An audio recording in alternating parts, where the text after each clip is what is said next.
বন্ধু বান্ধৱীসকল, মই কি কওঁ ভাবিব পৰা নাই, মই কি কৰোঁ ভাবিব পৰা নাই, মই কি খাওঁ ভাবিব পৰা নাই, মই কি লওঁ ভাবিব পৰা নাই।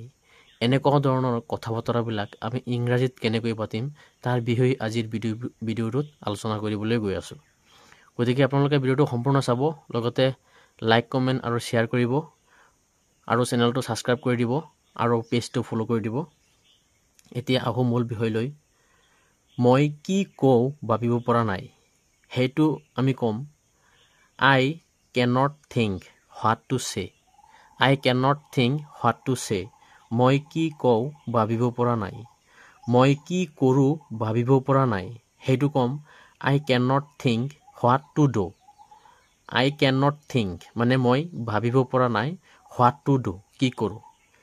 মই কি কৰোঁ ভাবিব পৰা নাই, সেইটো ক'ম I can't think what to do.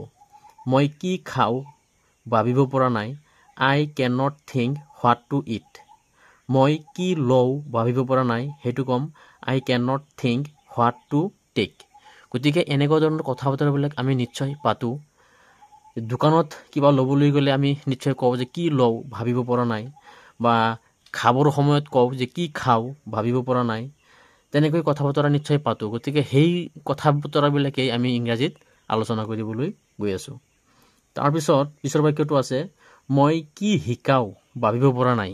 মই কি শিকাওঁ ভাবিব পৰা নাই, সেইটো ক'ম I can not think what to টিচ।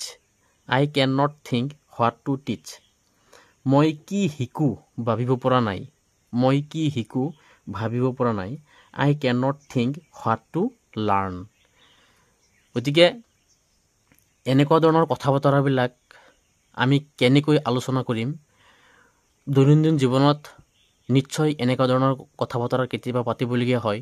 যদি পাতিবলগীয়া হয় তেনেহ'লে কেনেকৈ পাতিম তাৰে কেইটামান উদাহৰণ আলোচনা কৰিবলৈ গৈ আছোঁ।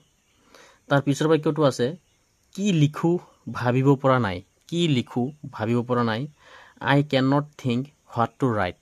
আই can not think what to right.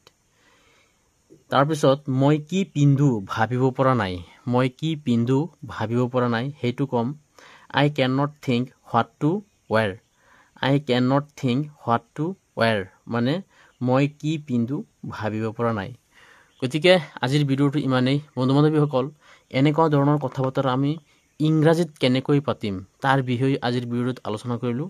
গতিকে ভিডিঅ'টো সম্পূৰ্ণ চাব, লগতে লাইক কৰিবলৈ নাপাহৰিব। Thank you so' much.